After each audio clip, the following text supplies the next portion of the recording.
가나안 땅에는 아모리 사람, 가나안 사람, 헷 사람, 브리스 사람, 히위 사람, 여부스 사람이 살고 있었습니다. 가나안 족속들은 일찍부터 우상을 숭배하고 가증한 풍습에 젖어 살았습니다. 그들은 바알과 아사라를 비롯한 많은 우상들을 섬겼습니다. 그들은 아사라가 모든 신들의 어머니라고 믿었습니다. 또 그들은 바알이 비를 내려주는 풍요의 신이라고 믿었습니다. 그들은 바알의 아내 아스다롯도 함께 섬겼습니다. 그들은 바알과 아스다롯이 성적으로 결합할 때 땅에 비가 내리고 풍요한 수확을 거둘 수 있다고 믿었습니다. 그래서 이들의 제사에서는 바알을 자극하기 위해서 신전 여사제와의 음란한 의식이 거행됐습니다.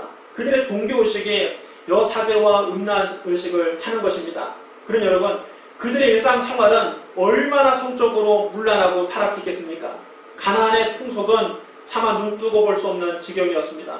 그들은 가까운 친족과 근친 상간을 행했습니다. 남자가 남자와 동침하는 동성애를 행했습니다. 심지어는 짐승을 상대로 변태적인 성행위를 하기도 했습니다. 가나안의 일곱 족속들은 이 모든 일로 말미암아 더러워졌습니다. 이외에도 그들은 하나님이 가증하게 여기시는 일들을 행했습니다. 그들은 자기 아들이나 딸들을 불 가운데 지나게 해서 몰래에게 자기 아들과 딸을 제물로 바쳤습니다. 또 그들은 전쟁이나 기륭을 말하는 자나 요술하는 자나 무당이나 진원자나 신접자나 박수나 초혼자를 찾아가서 자기들의 미래와 기륭하복을 물어보았습니다. 하나님 이런 일들을 아주 가증하게 여기시는 일들입니다. 가나안 일곱 족속들은 이런 일에 찌들어 살았습니다. 그들은 영적으로도 타락했고 성적으로도 타락했습니다. 그래서 하나님께서 이스라엘 백성들에게 너희가 가나안 땅에 들어가거든 그 땅 주민들과 언약을 맺지 말고 바알의 제단을 헐고 그들의 주상을 깨뜨리고 아세라상을 찍어내라고 명령하신 겁니다. 그들이 이스라엘 백성도 타락시키고 이스라엘 백성도 우상 숭배하고 이스라엘 백성도 하나님께서 가증하게 여기신 이런 온갖 일들을 따라하게 할 것을 경계하신 겁니다. 그러나 이스라엘 자손들은 가나안 일곱 족속을 쫓아내는데 실패했습니다. 이스라엘 자손이 힘이 부족해서 그들을 쫓아내지 못한 것이 아닙니다. 하나님께서 분명히 대적을 그들의 손에 넘겨주셨습니다. 그들은 쫓아낼 수 있는 충분한 힘이 있었습니다. 이스라엘 자손들은 가나안 일곱 족속을 굴복시켜서 자기들의 노예로 만들고 그들에게 노역을 시켰습니다. 이스라엘 자손은 가나안 족속을 굴복시키고 노예로 만들 만큼 힘이 강성했습니다. 그러나 그들은 가나안 족속을 그 땅에서 완전히 쫓아내지 않고 그들과 더불어 살았습니다.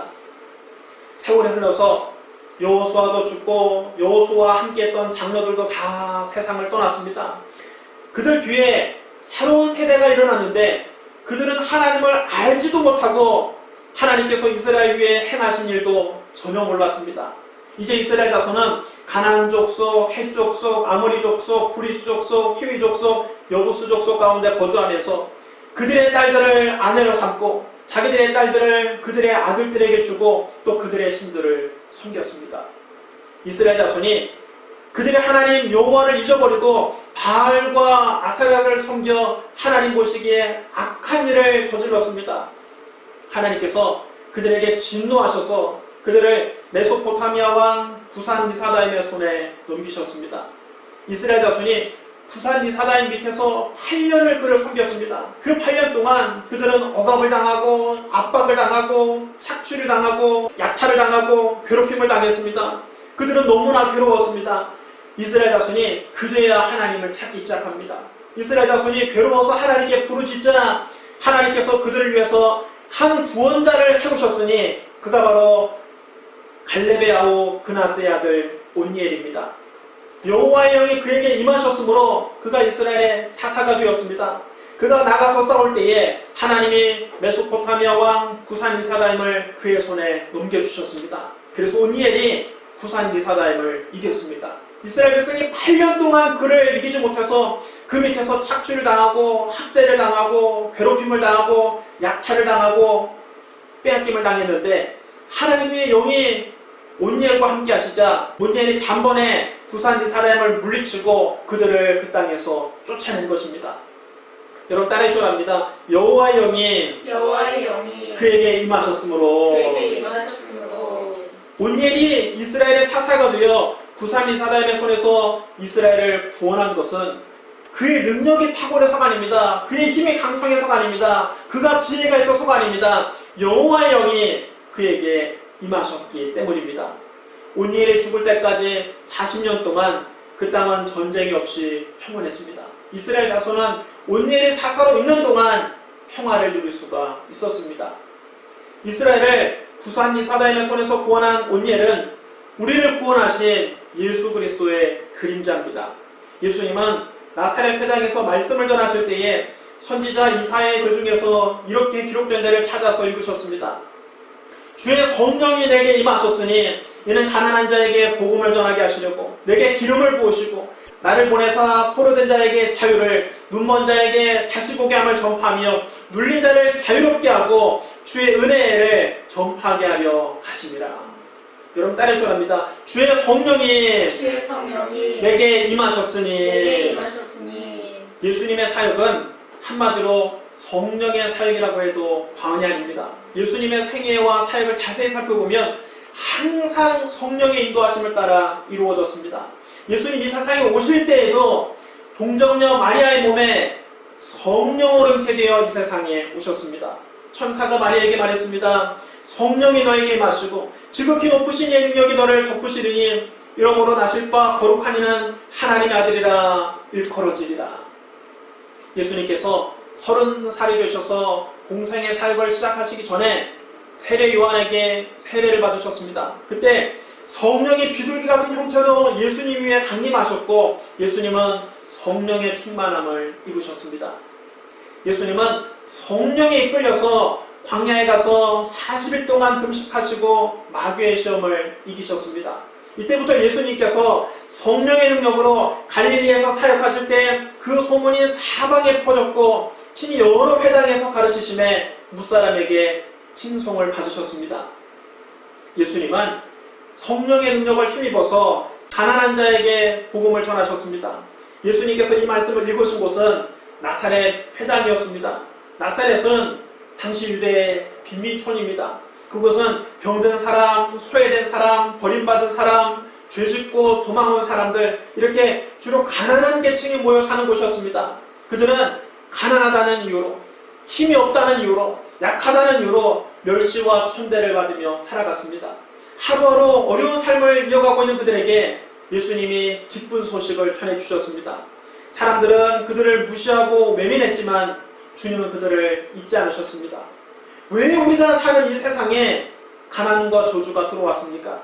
애초에 가난과 저주는 하나님이 만드신 것이 아닙니다. 하나님이 창조하신 에덴 동산은 모든 것이 풍족한 낙원이었습니다.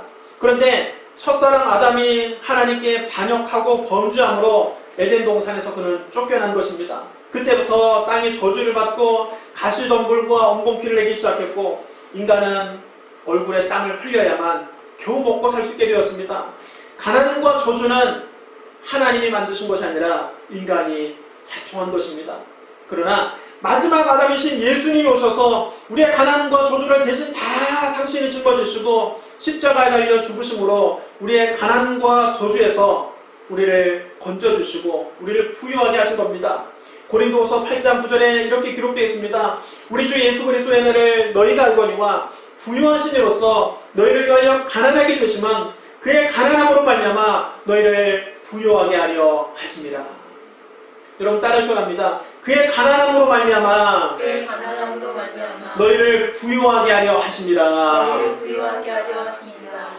예수님은 하늘과 땅을 다 창조하신 창조주 하나님이십니다. 온 우주가 다 예수님의 겁니다. 예수님은 세상에서 가장 부유하신 분입니다. 그런데 온 우주의 주인이신 하나님의 아들이 왜 이렇게 가난하게 되셨습니까? 왜 요람도 없이 그 허름한 마곡간에 말구 위에 누이셨습니까? 왜 그렇게 가난한 집에서 자라셨습니까? 여우도 굴이 있고 공중의 새들도 다 자기 집이 있는데 왜 예수님은 평생 머리를 꽃조차 없이 가난한 삶을 사셨습니까? 예수님이 우리의 가난을 대신 짊어지신 겁니다. 우리를 부유하게 하시려고 예수님이 대신 가난해지신 겁니다. 첫사람 아담이 범죄함으로 잃어버린 우리의 부요를 회복시켜 주시려고 예수님이 대신 가난해지신 겁니다. 그리스도의 십자가 대속으로 이제 우리의 삶에 가난과 저주는 물러가고 하나님이 주시는 부요와 축복이 임하게 되었습니다. 예수님은 물질적으로 가난한 사람뿐만 아니라 영적으로 가난한 사람에게도 복음을 전하셨습니다. 주님은 말씀하셨습니다. 심령이 가난한 자는 복이 있나니 천국이 그들의 것이며. 여러분 따르셔야 합니다. 심령이 가난한 자는 복이 있나니 심령이 가난한 자는 복이 있나니 천국이 그들의 것이며. 천국이 그들의 것이며. 심령이 가난하다는 것은 겸손하다는 것을 의미합니다. 심령이 가난한 사람은 남을 나보다 낫게 여기는 사람입니다. 항상 자기의 부족함을 스스로 깨닫고 은혜를 사모하는 사람이 마음이 가난한 사람입니다. 주님이 이렇게 마음이 가난한 사람에게 복음을 주십니다. 복음은 헬라어로 유앙겔리온이라고 하는데 좋은 소식, 기쁜 소식, 복된 소식을 말합니다. 복음의 내용은 십자가에서 죽으시고 부활하신 예수 그리스도가 우리의 구세주가 되신다는 내용입니다. 마음이 가난해지지 않으면 이 복음이 귀에 들리지 않습니다. 교회에서 아무리 복음을 외쳐도 귀뚱으로도 듣지 않습니다. 마음이 부유한 사람은 예수님을 구주로 모시지 않습니다. 자기 의를 자랑합니다. 자기 행위로 구원을 쟁취하려고 합니다. 그런 사람은 절대로 하나님 앞에 설 수 없습니다. 성경은 단언합니다. 의는 없나니 하나도 없으며 율법의 행위로 그의 앞에 의롭다 하심을 얻을 육체가 없나니 율법으로는 죄를 깨달음이니라. 모든 사람이 죄를 범하였음에 하나님의 영광이 이르지 못하더니. 하나님의 절대적인 기준을 만족시키는 의인은 이 세상에 한 사람도 없습니다. 율법의 행위로 하나님 앞에서 의롭다 인정받을 위인은 없다는 것입니다. 모든 사람이 다 죄를 범하였기 때문에 자기 행위로 하나님의 영광이 이를 자가 없습니다.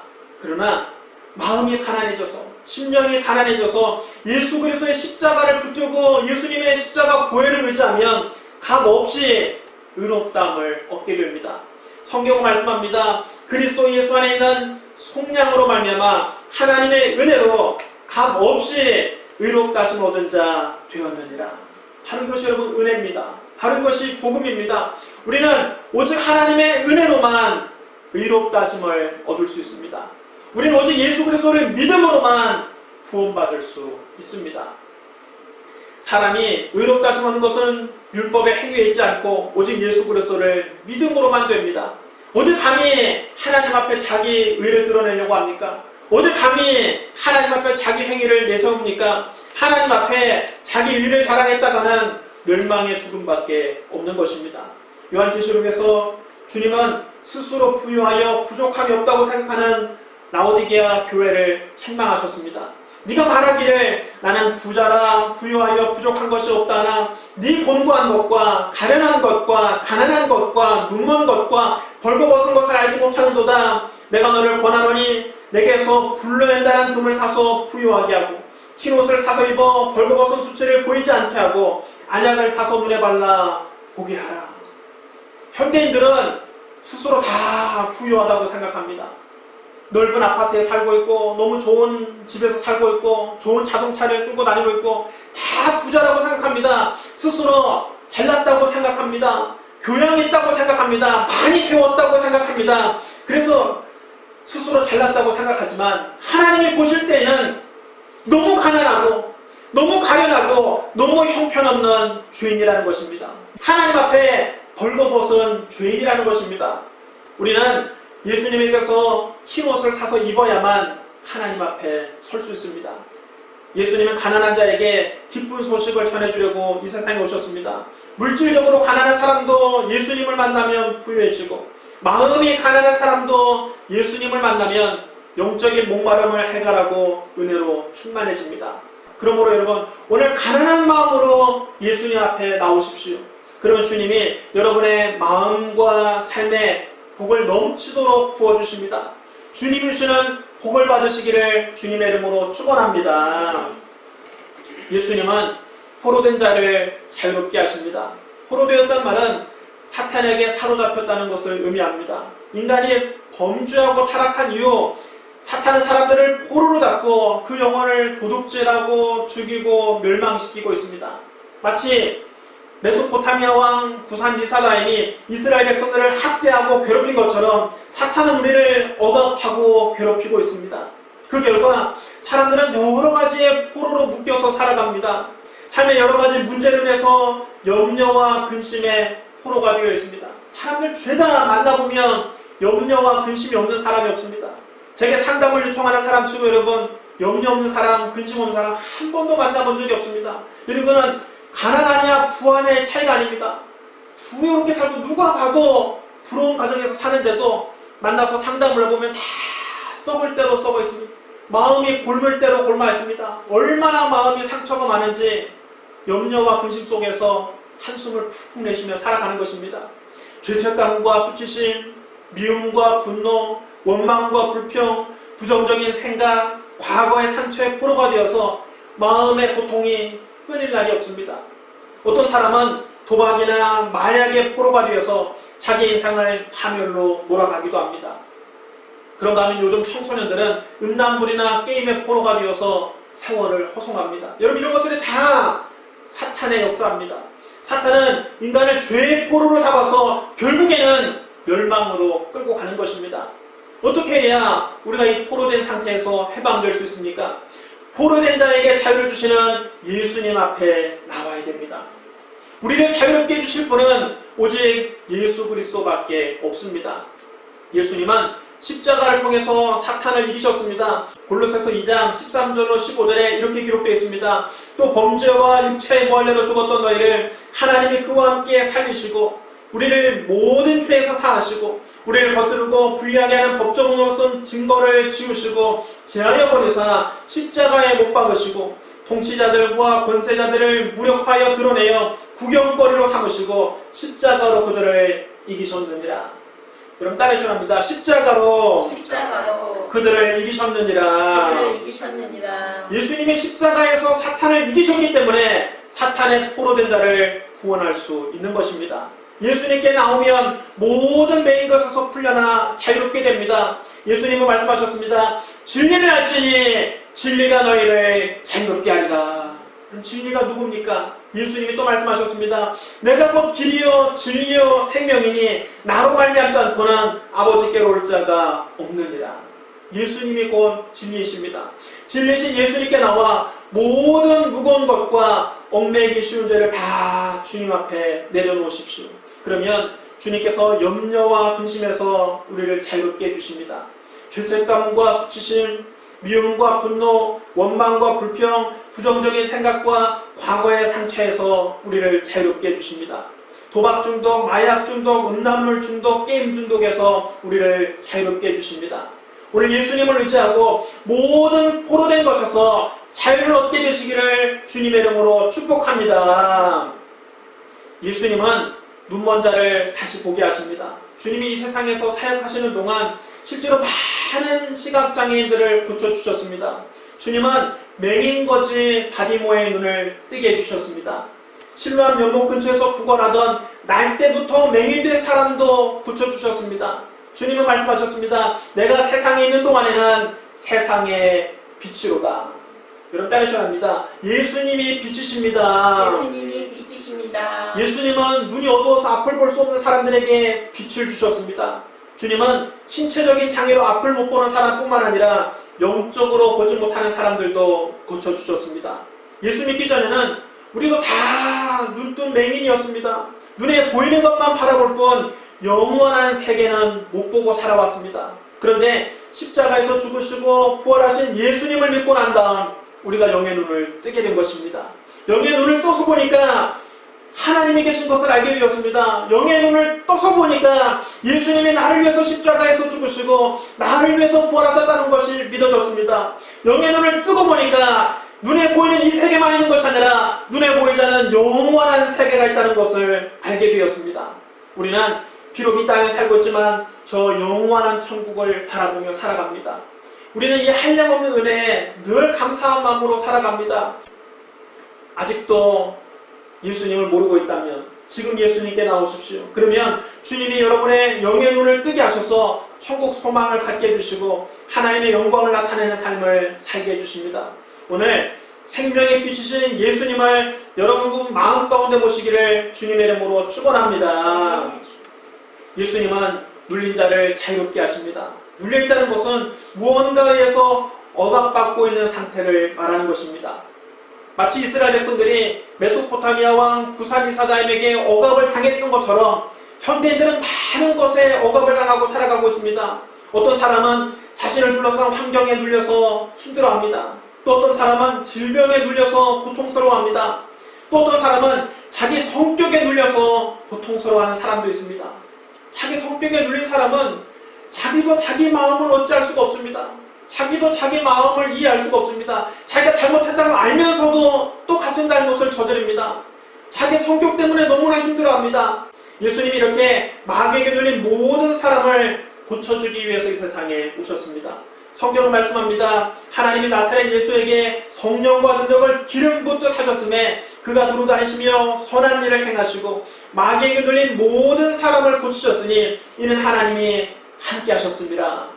여러분 따라해주셔야 합니다. 마귀에게 눌린 모든 사람을 고치셨으니 예수님께서 거라사인의 땅에 가셨을 때 거기에 군대 귀신에 눌린 사람이 있었습니다. 그 사람은 오랫동안 옷도 입지 않고 집에도 들어가지 않은 채 무덤 사이를 거닐면서 살았습니다. 사람들이 그의 손발을 쇠사슬로 묶었지만 소용없었습니다. 괴력을 발휘해서 금방 그 쇠사슬을 풀어버리고 다시 광야로 도망치곤 했습니다. 그런데 그 귀신이 예수님을 만나자마자 소스라치게 놀라며 예수님 발 앞에 꿇어 엎드려서 예수님께 애원했습니다. 지극히 높으신 하나님의 아들 예수여, 당신이 나와 무슨 상관이 나이까? 당신께 구하노니 나를 괴롭게 마옵소서. 귀신이 예수님께 꼼짝도 못하는 것입니다. 그때 예수님은 그 귀신에게 명령하셨습니다. 그 사람에게서 나오라! 말씀하시자 귀신이 그 사람에게 나와서 돼지떼에게 들어갔습니다. 그러자 돼지떼가 미쳐 날뛰며 비탈로 내리달아서 호수에 빠져 다 몰사하고 말았습니다. 돼지를 치던 사람들이 그 광경을 보고 놀라서 마을 사람들에게 가서 이 소식을 알렸습니다. 온 마을 사람들이 그 광경을 구경하려고 모여들었습니다. 그들이 가봤더니 귀신에 들렸던 그 난폭한 사람이 제정신이 들어와서 옷을 단정하게 입고 예수님 발 앞에 다소곳하게 앉아 있었습니다.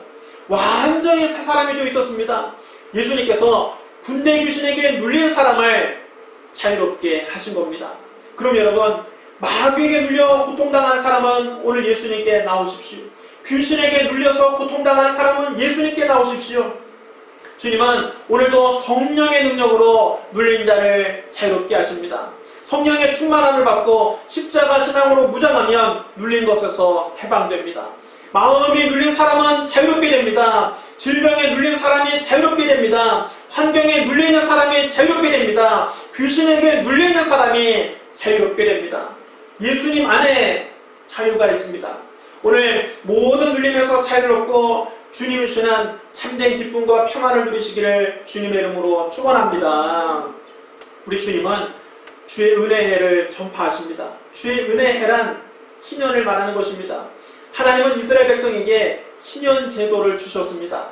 레위기 25장에서 하나님은 희년에 대해 이렇게 말씀하셨습니다. 너는 7 안식년을 계수할지니 이는 층년이 7번인즉 안식년 7번 동안 곧 49년이라 7째 달 열흘날은 속죄이니 너는 뿔나팔 소리를 내되 전국에서 뿔나팔을 크게 불지며 너희는 50년째 해를 거룩하게 하여 그 땅에 있는 모든 주민을 위하여 자유를 공포하라. 이 해는 너희에게 희년이니 너희는 각각 자기의 소유지로 돌아가며 각각 자기의 가족에게로 돌아갈지며 그 50년째 해는 너희의 희년이니 너희는 타종하지 말며 스스로란 것을 거두지 말며 가꾸지 아니한 포도를 거두지 말라. 이는 희년이니 너희에게 거룩함이니라. 너희는 밭의 소출을 먹으리라. 희년은 50년마다 돌아옵니다. 희년의 뿔나팔이 전국에 크게 울려 퍼지면 모든 빚은 일시에 다 탕감됩니다. 종으로 팔려갔던 사람들은 자유를 얻고 자기 가족에게로 돌아갈 수 있습니다. 돈이 없어서 다른 사람에게 넘어갔던 토지도 본래의 주인에게로 되돌아갑니다. 이렇던 모든 것이 본래의 자리를 회복하는 은혜의 해가 바로 희년입니다. 희년은 하나님이 베푸실 구원의 은혜를 상징합니다. 예수님은 우리에게 희년을 주기 위해서 이 세상에 오셨습니다. 첫사람 아담은 우리에게 죄의 빚을 물려주었습니다. 우리는 태어날 때부터 마귀의 종이 돼서 일생 동안 마귀가 시키는 대로 죄만 짓고 살아왔습니다. 건강을 빼앗긴 채 병들어 고통당했습니다. 하나님께서 주신 낙원을 잃어버리고 가시덤불과 엉겅퀴가 가득한 저주받은 땅에서 얼굴에 땀을 흘리며 먹고 살았습니다. 우리는 흙에서 왔으니 흙으로 돌아가는 비참한 운명 속에서 절망했습니다. 그런데 마지막 아담이신 예수님께서 십자가에서 당신의 몸을 찢고 당신의 피를 흘리심으로 우리의 모든 죄의 빚을 일시에 다 탕감해 주셨습니다. 이제 마귀의 종되었던 사람은 자유인이 되었습니다. 그가 채찍에 맞음으로 우리는 나음을 입었습니다. 그리스도께서 우리를 위하여 저주를 받은 바 되사 율법의 저주에서 우리를 속량하시고 아브라함의 복을 주셨습니다. 예수님은 절망의 지옥에서 우리를 건져주시고 낙원을 회복시켜서 천국의 소망을 주셨습니다. 이것이 바로 예수님이 우리에게 주신 희년입니다. 오늘 예수님 안에서 여러분 모든 죄를 용서받으십시오. 그리스도께서 우리를 자유롭게 하려고 자유를 주셨으니 그러므로 굳건하게 서서 다시는 종의 몽해를 매지 마십시오. 예수님께서 우리의 머리속부터 발끝까지 모든 병을 고치기 위해서 머리속부터 발끝까지 채찍에 맞으셨습니다. 그러므로 예수님을 믿고 채찍에 맞힌 예수님을 의지해서 모든 병에서 자유를 얻으십시오. 예수님이 그 저주를 상징하는 가시를 당신의 머리에 쓰시고 저주받은 나무에 달리셔서 우리의 저주를 담당하셨으니 여러분은 주님이 주시는 아브라함의 복을 받으십시오. 예수님이 십자가에서 잃어버린 낙원을 회복시켜놓고 우리에게 말씀하십니다. 오늘 네가 나와 함께 낙원에 있으리라. 주님께서 주시는 이 희년의 은혜가 여러분 삶에 충만하시기를 주님의 이름으로 축복합니다. 사랑하는 성도 여러분, 이스라엘을 구산 리사다임의 괴롭힘에서 구원한 온니엘은 우리를 구원하신 예수 그리스도의 그림자입니다. 여호와의 영이 온니엘에게 임하셨으므로 그가 이스라엘의 사사가 되었습니다. 주의 성령이 예수님에게 임하셨으므로 그가 우리의 구원자가 되셨습니다. 예수님은 가난한 자에게 복음을 주십니다. 포로된 자에게 자유를 주십니다. 눈먼 자를 다시 보게 하십니다. 눌린 자를 자유롭게 하십니다. 주의 은혜의 해를 선포하십니다. 그러므로 예수님을 구주로 모시고 주님이 주시는 복음, 주님이 주시는 자유, 주님이 주시는 빛, 주님이 주시는 은혜를 마음껏 누리시기를 주님의 이름으로 축복합니다. 우리 기도하겠습니다. 사랑과 은혜가 풍성하신 하나님 아버지, 죄에 눌려있고 마귀에게 눌려있는 우리를 구원하기 위해서 하나님의 아들이 이 세상에 오셔서 우리의 구원자가 되어주시니 감사합니다. 주의 성령 예수님께 충만히 마셔서 가난한 자에게 복음을 전해주시고 포로된 자에게 자유를 주시고 눈먼 자를 다시 보게 하시고 눌린 자를 자유롭게 하시고 주의 은혜를 선포해 주시니 감사합니다. 예수님의 십자가에서 주신 놀라운 은혜가 우리의 삶에 날마다 이루어지게 하여 주시옵소서. 예수님 우리의 구원자로 모십니다. 예수님 우리의 구원자로 믿습니다. 예수님만 의지합니다. 주님이 주신 놀라운 자유, 놀라운 은혜, 놀라운 복음, 놀라운 축복이 우리 삶 속에 충만하게 하여 주옵소서. 예수님 이름으로 감사하며 기도드리옵나이다. 아멘.